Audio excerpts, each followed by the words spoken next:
तुम्हारी बीवी कोई काम नहीं करती। मैंने उससे 4 माह का बेटा छीन लिया और उसे मैके छोड़ाया। दरअसल मैं घर वालों के रोज रोज के तानों से तंग आ चुका था। मुझे भी ऐसा ही लगने लगा था। आखिर तुम क्या करती हो सारा दिन? बर्तन, कपड़े, घर की सफाई तो काम वाली कर जाती है, लेटी ही रहती हो। उसके जाने के बाद आज मेरी पहली रात का आगाज था। मेरे पहलू में कोई मुझे अपनी शरारतों से हंसाने वाला नहीं था। हाँ, मेरा बेटा जरूर था, जिसे मैंने अभी अभी फीडर देकर सुलाया था। आप समझे नहीं? दूध पिलाने से लेकर बच्चे को सुलाने तक मुझे क्या क्या करना पड़ा, मैं तफसील में जाना चाहता हूँ। मैं उठा और किचन में गया। फीडर को साबुन से धोकर मैंने चूल्हे पर पानी चढ़ाया, फीडर को उबाला, फिर दूध बनाने के लिए पानी नीम गर्म किया और उसमें पाउडर डाला। तब कहीं जाकर एक फीडर तैयार हुआ। दूध पिलाने के बाद मैं उसे कंधे से लगाकर थपकाता रहा ताकि दूध हजम हो सके। फिर उसका पेम्पर तब्दील करने के लिए उसे लेटाया तो मालूम हुआ कि बच्चे ने पाखाना किया हुआ है। उसे बाथरूम ले जाकर साफ करके वापस आया तो उसने दूध की उल्टी कर दी। मैं जल्दी से रुमाल की उठाने को लपका। खैर, उसको पेम्पर दोबारा लगाया और बाजू में झूला कर सुलाने लगा। दूध उबाल कर उसे ठंडा किया और फ्रिज में रख दिया। वो होती तो मिल्क शेक बनाकर मेरे हाथ में थमा देती, लेकिन अब इतने झमेलों में कौन पड़े। अभी अपनी रोटी पकाकर खा लूंगा, लेकिन आटा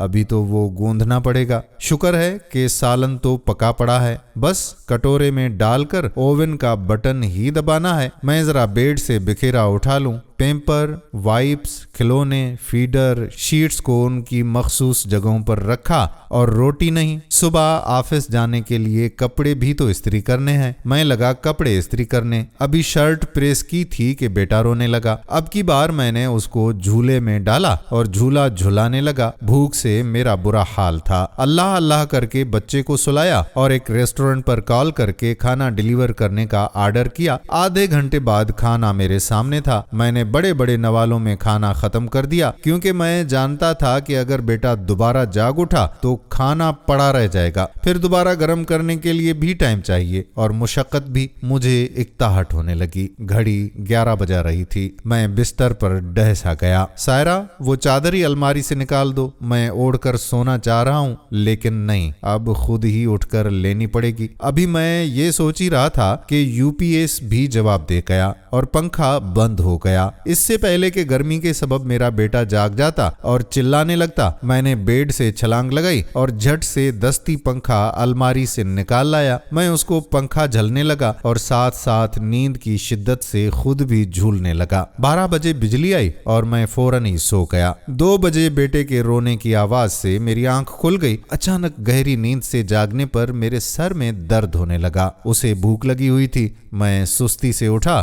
और उसे डिब्बे का दूध बनाकर पिलाया। 2:30 बजे के करीब बेटा सो गया और मैं भी उसके बाद। बेटा कब जागा और कब तक रोता रहा मुझे नहीं मालूम। अलबत्ता जब सुबह 8 बजे आंख खुली तो वो रो ही रहा था और उसके पेम्पर से मवाद निकलकर बेड शीट में जज़ब हो रहा था। जल्दी से उठा, पेम्पर तब्दील किया, दूध पिलाया, बेड शीट को धोया और एक धुली हुई बेड शीट बिछा दी। 9:15 हो चुके थे। नाश्ते में जो मैं दही खाता था वो सायरा घर में बना लेती थी। पता नहीं किस पहर बनाती थी। मैंने चाय बनाने की गर्ज से सासपैन में दूध उंडेला और सोचने लगा कि कौन सा वक्त था जब सायरा मसरूफ नहीं होती थी। मेरी खिदमत में भी कोई कमी नहीं आने दी। घर में सिर्फ वही 3 काम तो ना थे जिनके लिए मैंने नौकरानी रख दी थी। एक बच्चे को संभालना ही काफी था उसको थकन से चूर करने के लिए, लेकिन वो मुझे वक्त पर खाना देती। मैं थक जाता तो मुझे दबाती, मैं उदास हो जाता तो मुझे हंसाती और मेरी दिलजोई करती। मैं कारोबारी मामलात में कशमकश में पड़ जाता तो वो मेरा हौसला बंधाती। मैं सोचों में गुम था। दूध उबल कर शेल्फ पर आ चुका था। मैं आहिस्ता आहिस्ता शेल्फ पर कपड़ा लगाने लगा। तुम करती क्या हो सारा दिन? वाह, तुम्हारा जिस्म क्यों दर्द करने लगा? कौन सा पहाड़ ढा दिया है तुमने? और वो पहलू बदल लेती। शायद मेरे तंजिया जुमलों पर आंसू बहाती होगी, पर मैं जालिम इंसान ने परवाह नहीं की। कभी कुछ देर बाद खुद ही साइड बदलकर मेरे चेहरे पर झुक जाती। आई लव यू तो मैं जवाबन मुस्कुरा देता और वो इसरार करने लगती कि नहीं, आप आई लव यू टू बोलें। मुझे उसकी शरारतें अब याद आने लगीं। सुबह के 10 बज रहे थे और काम पर नींद ना पूरी होने की वजह से छुट्टी मारी। वो सब अपने अपने कमरों में मशगूल थे।